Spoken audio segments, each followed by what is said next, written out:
Hola a todos, bienvenidos a un nuevo vídeo de análisis literario. Hoy le toca el turno a Luces de Bohemia de Ramón María del Valle Inclán.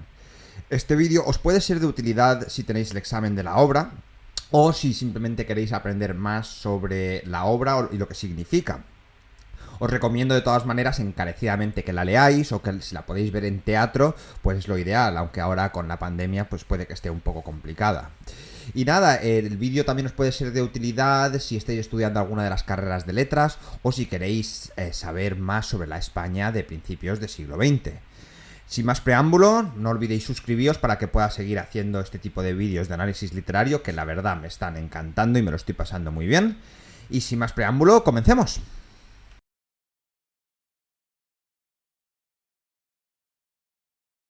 En su trama más básica, Luces de Bohemia recoge las últimas horas del escritor modernista ciego Max Estrella y su recorrido nocturno por el Madrid de la época, recorrido que culmina en las puertas de su propia casa donde muere.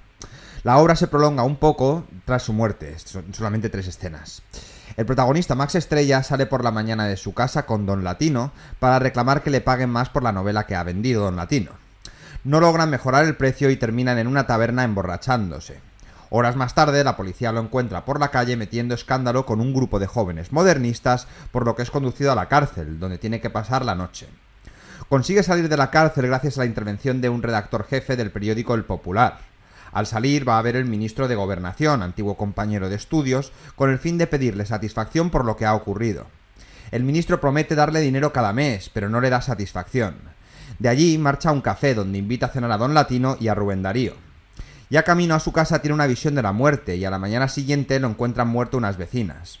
El esperpento concluye con el entierro de Max y cómo Don Latino se emborracha en una taberna con el dinero del 10º de un lotería premiado, que era propiedad de Max y que Don Latino le ha robado.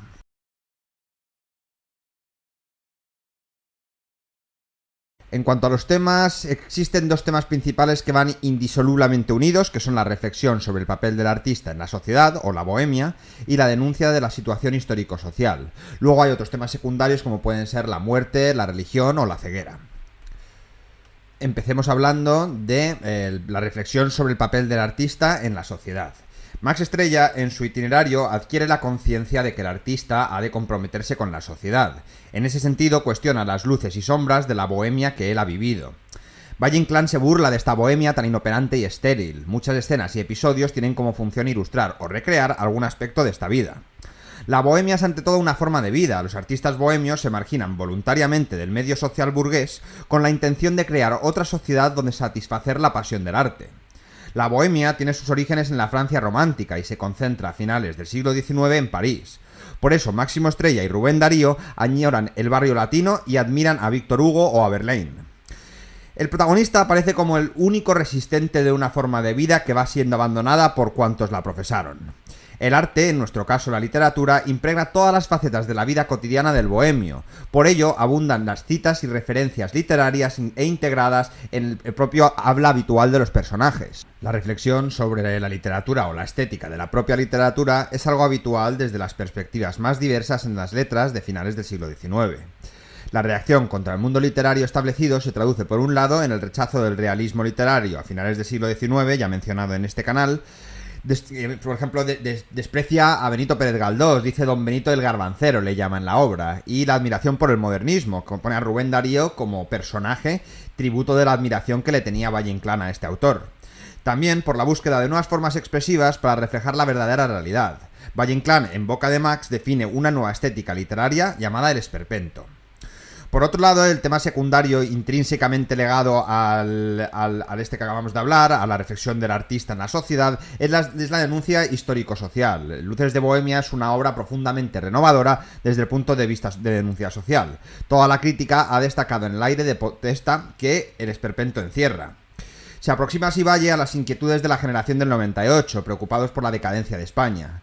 La obra se refleja en el clima de violenta agitación social y de represión, de estado de excepción permanente desde la Semana Trágica en 1909 al periodo revolucionario entre 1917 y 1919, que marcan las primeras décadas del siglo XX. Valle Inclán presenta este malestar social motivado por unas injusticias agudísimas, la explotación y la miseria creciente de las clases trabajadoras, auténticos parias que comienzan a organizarse y a luchar, y con voluntad de denuncia se presenta al hombre y las miserias del pueblo, una constante en la época. Las manifestaciones tumultarias con asalto y saqueo de tiendas, se relata con frecuencia en la prensa y de 1919 y se pueden reflejar en la obra, como por ejemplo dicen: corren por la calle tropeles de obreros, resuena el golpe muchos cierres metálicos, el pueblo que roba los establecimientos públicos. También hay muchas huelgas que se van encadenando y con ellas la violencia de los empresarios para atajarlas. De especial fuerza es la protesta ante la represión policial. De este modo, se critica la acción del gobierno y de la policía, que incluso amparaba a organizaciones patronales como la Acción Ciudadana, que participaba protegiendo a los esquiroles o cargando contra los manifestantes. Pero si nos ceñimos a lo estrictamente político, se muestra la descomposición del sistema que se había sustentado en la Restauración. Los partidos turnales, el turnismo político con Sagasta y Cánovas, la transición de gobiernos de concentración que inútilmente intentan mantener una situación cada vez más deteriorada. Tal visión incluye críticas a políticos de diversos signos, como Castelar, Romanomes y especialmente al conservador Antonio Maura.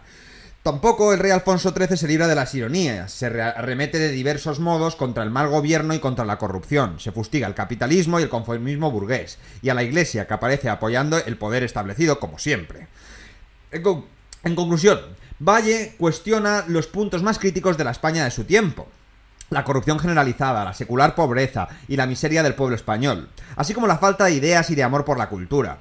En suma, todo parece llevarnos en conjunto a aquella frase suya tan famosa: España es una deformación grotesca de la civilización europea. Esto lo podríamos seguir aplicando a día de hoy, con el tema de la pandemia.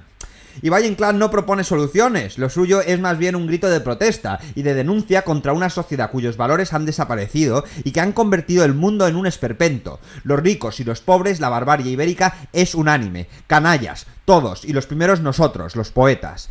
Dicho por Valle Inclán. Increíble. Bueno, ahora que hemos hablado ya de los temas principales, vamos a mencionar los temas secundarios, que son la muerte, la ceguera y la religión. Vamos a comenzar hablando de la muerte, que resulta evidente nada más leer la obra. Desde el mismo comienzo de la obra aparece el suicidio y vuelve a repetirse cuando Max le dice a Don Latino: te invito a regenerarte con un vuelo. El preso catalán y Max Estrella hablan de la muerte. Con Rubén Darío en el café aparece de nuevo en la conversación. Es innecesario mencionar la escena del velatorio, pero ya en la siguiente, la 14ª, otra vez Rubén Darío y el marqués de Bradomín vuelven a referirse a ella entre comillas. Fallecen Max Estrella, su mujer, su hija, son asesinados el obrero catalán y el niño de la escena 11. Ante todo, Valle Inclán era una persona religiosa en el sentido profundo del término. Además, la muerte de los inocentes, las víctimas inocentes, es un tema frecuente en su obra. Y en Luces de Bohemia aparece con el niño de la escena 11 que hemos mencionado anteriormente. ¿Qué función cumple esta víctima inocente, este niño? Mostrarnos la falta de valor éticos, la chabacana sensibilidad ante los enigmas de la vida y de la muerte de la sociedad española. Ante el asesinato del niño, el tabernero comenta que son desgracias inevitables para el restablecimiento del orden, como si ni siquiera sintieran la muerte de la pobre criatura. El retirado afirma que el principio de autoridad es inexorable, y para Don Latino hay mucho teatro en el dolor de la madre, una madre que está sufriendo por la muerte de su hija y nadie es capaz de ver esto con empatía, todo el mundo lo acepta. Además, a través de los personajes vemos diferentes maneras de enfrentarse a la muerte. Max Estrella es partidario total del suicidio, sin ninguna creencia, y el marqués de Bradomín, con su humor cínico, también decide escoger entre todas las muertes la muerte cristiana. Hablemos ahora de la ceguera. El motivo de la ceguera de Max Estrella presenta diversas formulaciones. En primer lugar, ya hemos visto cómo los seres que pueblan la Bohemia están más cerca de la oscuridad que de la luz, que en muchos casos son sombras y fantoches. Por otro lado, en otras ocasiones las alucinaciones de Max le hacen recobrar la visión, pero como él mismo aclara, lo que recobra Max es la visión deformadora del esperpento, no la visión real. Y finalmente, Valle Inclán utilizará el motivo de la ceguera para caracterizar la extremosidad del personaje en momentos de autocomiseración. Estoy muerto, otra vez de noche. O también para presentarnos al Max orgulloso, sarcástico y desafiante, como cuando Max pretende ver al ministro y es interceptado por el ujier. Y ahora vamos a hablar del último tema, pero no por ser el último es el menos importante, la religión. Valle incide en el tema de la religión, siente predilección por tratar hechos, concepciones, teorías, personajes que se mueven más dentro de una heterodoxia religiosa que en un ámbito de ortodoxia cristiana o católica. Por ello, Valle enunciará toda una gama de ideas religiosas que tienen lugar en estas décadas, como el gusto por lo esotérico, la teosofía y diferentes modalidades al respecto. La Iglesia aparece como apoyo del poder establecido. Sin religión no puede haber una fe en el comercio, se dice. La fe popular se ve como una superstición primitiva de tribu del centro de África, chochez de viejas que disecan al gato cuando muere. Por otro lado, el preso catalán se llama Mateo, generalmente como referencia al anarquista español Mateo Morral, quien estuvo en la misma tertulia que Valle Inclán la noche anterior a cometer el atentado contra los reyes de España. Sin negar este aspecto, hay que tener en cuenta que Mateo es el nombre de un apóstol que fue asesinado por la espalda, aunque esta relación tampoco está muy clara. Luces de Bohemia no plantea un único tema, aunque al estudiar la obra se ha hecho generalmente mucho más hincapié en la denuncia social, sino varios al mismo tiempo y sin contradicciones entre ellos, pues el gran problema de fondo es la carencia de valores de la sociedad española, ejemplificada en una serie de ambientes, discusiones y comportamientos individuales.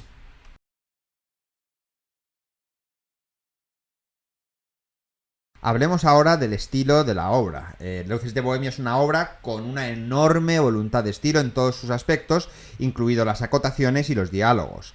Las acotaciones son mucho más que indicaciones puramente funcionales del autor para facilitar la puesta en escena de la obra. De hecho, son consideradas uno de los mayores logros de Valle Inclán, y tiene valor literario por sí mismas. A veces son totalmente ajenas a la acción teatral, por ejemplo, aluden a los olores o hacen intervenir a animales o realizan comentarios más narrativos que teatrales. Por ejemplo, eran intelectuales sin 2 pesetas. Las acotaciones que presentan ambientes y personajes son concentradas y ágiles, con predominio absoluto del sintagma nominal y la enumeración como recurso frecuente. Su registro estilístico es mayoritariamente culto. Por otro lado, tenemos el diálogo. Señalemos aquí la oportunidad y exactitud con que suceden las réplicas de los personajes con gran viveza y agilidad, con tendencia al periodo breve al que atribuyen frecuentes elisiones, numerosas interrupciones, el tono exclamativo, la abundancia de imperativos y de fórmulas de insulto, la sentenciosidad, las frases hechas o los juegos de palabras. Predomina en él el habla más coloquial, el habla más de la calle.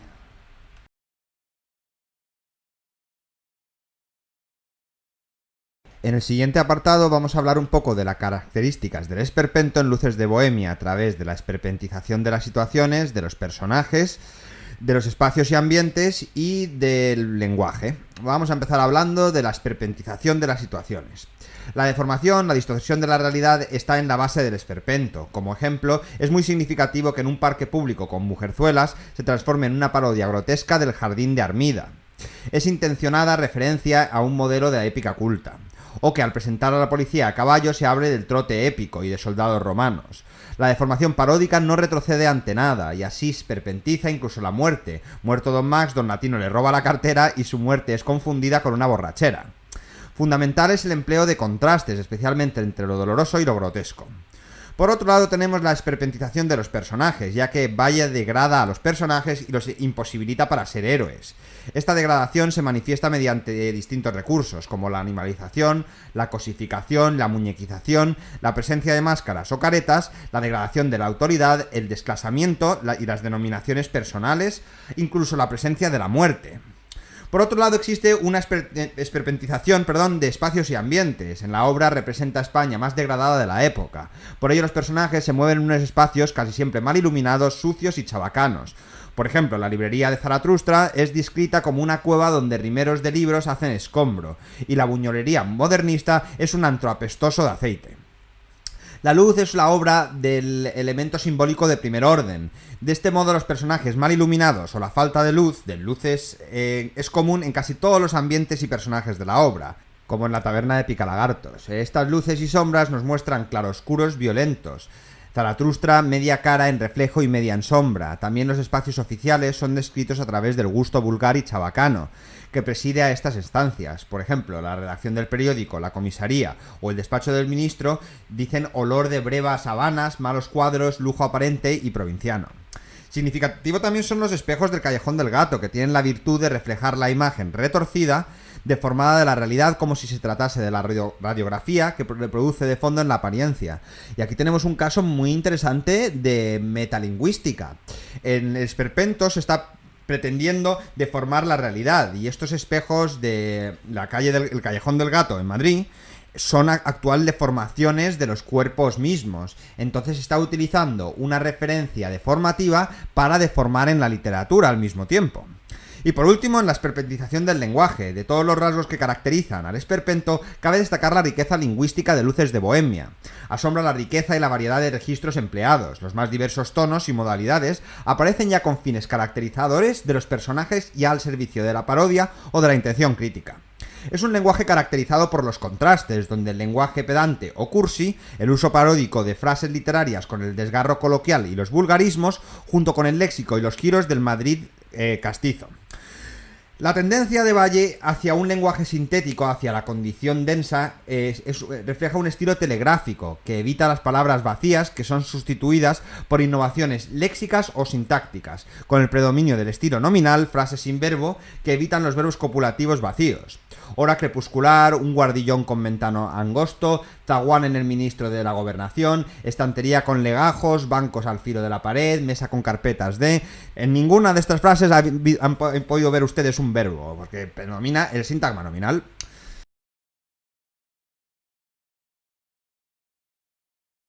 Sin duda, el lenguaje en Luces de Bohemia es uno de los apartados más importantes. Toda la crítica está de acuerdo en alabar la enorme creación lingüística, la profunda renovación de la lengua literaria que plantea Luces de Bohemia. Tenemos muchos niveles de habla y de lenguaje, voces y citas literarias dándose la mano con la lengua popular en forma de madrileñismos como poli o servidorcito, y vulgarismos, cuala o neologismos, abichado, gitanismos, gachó, galleguismos, cachiza, americanismo, briago, y canciones del autor y a voces de la literatura clásica española. El nivel culto existe en el lenguaje de la obra, las voces griegas, latinas, referencias históricas, artísticas, mitológicas y una gran cantidad de citas y referencias literarias. Por ejemplo, Max Estrella saluda con La vida es sueño. Además se mencionan autores diversos como Verlaine, Villa Espesa, los hermanos Quintero, Shakespeare, y títulos como El Palmerín de Constantinopla o el Tropel de Ruiseñores, Los Miserables, El árbol de la ciencia de Pío Baroja. Puede pensarse que este acopio de citas es algo casual, exigido por el ambiente de la obra, un grupo de bohemios dedicados a la literatura, donde serían frecuentes las alusiones literarias, pero hay que decir que don Ramón gustaba de introducir en sus obras no solamente citas, sino párrafos de otros autores, documentos históricos o coplas populares. Además, el gusto por citar autores, la inclusión de citas y las referencias artísticas es propio de la literatura modernista, y por supuesto la de don Ramón en sus primeros libros. Porque no hay que olvidar que don Ramón era un modernista al principio.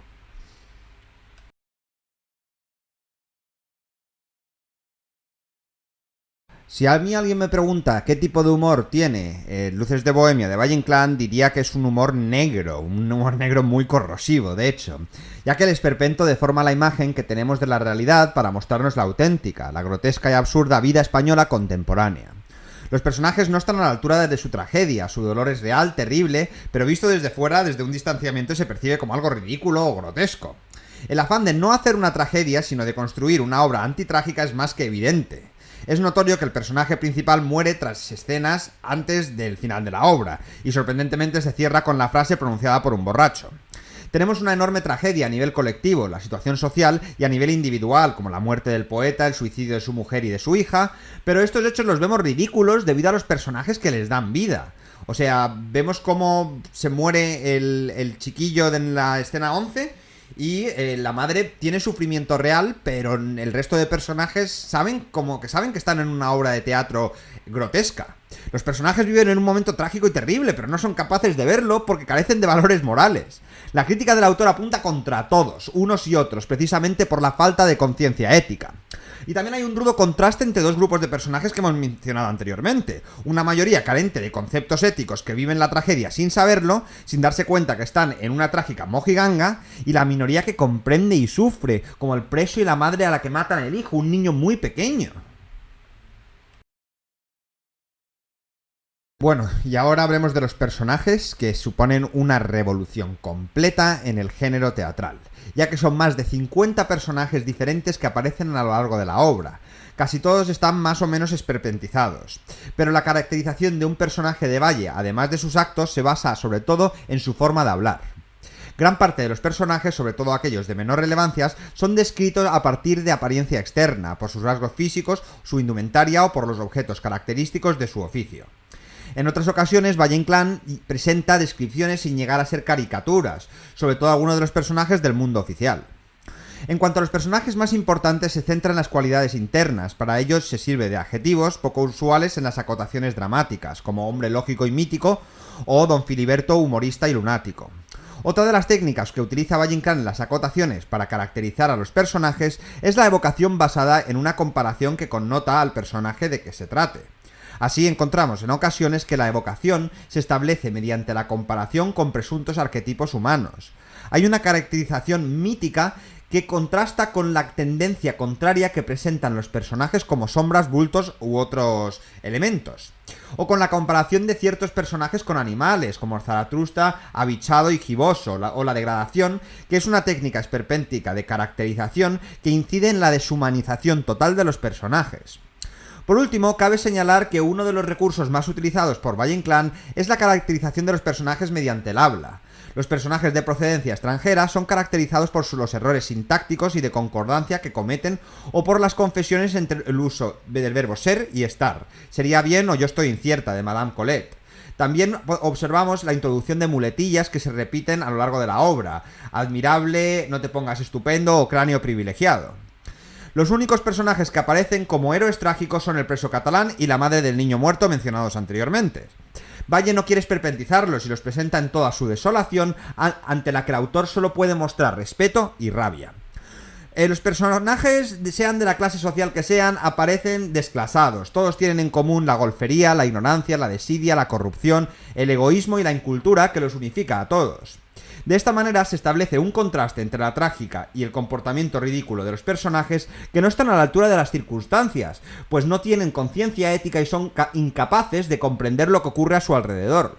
Es una crítica a la colectividad, y de allí ese repertorio múltiple y variopinto de personajes de tantas escalas sociales. Muchos de los personajes que aparecen en Luces de Bohemia, además de los protagonistas, están basados en personajes reales, personajes que resultan familiares al público contemporáneo del Valle Inclán.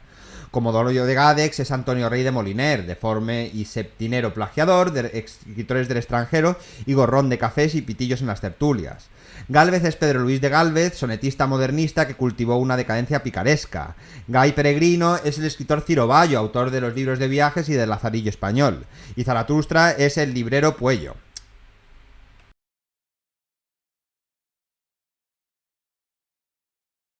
El espacio también tiene una gran importancia, ya que supone una revolución en el teatro. La calle, el espacio abierto, es un escenario que cobra especial importancia en la obra. Incluso los espacios interiores tienen un punto de fuga al exterior, como una ventana o puerta por la que se observa lo que sucede en la calle, al mismo tiempo que se desarrolla la acción en el interior. En la calle se desarrollan los disturbios y enfrentamientos. En la calle es detenido Max, en la calle transcurre la desgarradora escena de la madre del niño muerto y en la calle muere Max. Aparecen alusiones a calles y lugares del Madrid de la época, como el Callejón del Gato, donde se localiza la ferretería con los espejos cóncavos, punto de comparación con el esperpento mencionado anteriormente, la Plaza de las Cibeles, la calle Montera o la Puerta del Sol. Con ello, el autor consigue darle un sello de verosimilitud a la realista espacio callejero. Frente a este Madrid absurdo se alza el recuerdo de París como escenario glorioso de la bohemia. La mayor parte de los espacios en los que transcurre la acción son espacios cerrados, como la casa de Max, la cueva de Zaratustra, o la taberna de Picalagartos, la comisaría o el calabozo, a los que la calle sirve de enlace. Los ambientes tienen como característica común la miseria y la sordidez, o la evocación de la muerte. En algún momento el espacio se vuelve simbólico gracias al uso de la luz, el claroscuro que domina la escena de la vida española, la oscuridad cultural y política de España, cuyos personajes llegan a convertirse en sombras absolutas.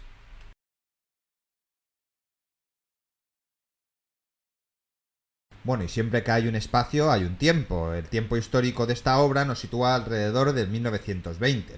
Esto es innegable, pero su trama temporal se teje con personajes y hechos históricos que no pudieron coincidir en el tiempo, con referencias al pasado y al presente. Una condensación que logra, entre otros efectos, el de sugerir los motivos que han causado ese momento histórico terrible. Esta tremenda condensación, realizada por Valle Inclán, enriquece la ambientación y el carácter histórico real del drama, ya que esa técnica de gran efectismo en la creación de una atmósfera real y verosímil se hace patente a lo largo de la obra. Por ejemplo, se hace referencia a la pérdida de las colonias españolas de América en el 1898, a la Semana Trágica de Barcelona en 1909, a la Revolución Rusa en 1917 o a la Huelga General en 1917 también. La dimisión de Maura en 1909 o, por ejemplo, la presencia de Rubén Darío como personaje hace pensar en acontecimientos anteriores a 1916, que es cuando falleció el nicaragüense. Como vemos, son hechos cronológicamente datables y situables, pero su sabia mezcla tiene una finalidad estética. Además ya de las mencionadas, logra un estilo deformador, característica esperpéntica.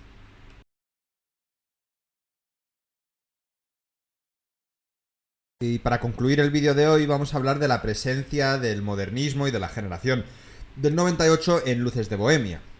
En Luces de Bohemia se ven reflejadas la gran parte de las características propias de estos dos grandes movimientos de renovación estética que removieron profundamente los cimientos del arte y de la literatura del principio del siglo XX. Valle Inclán pertenece literariamente tanto al modernismo como a la generación del 98.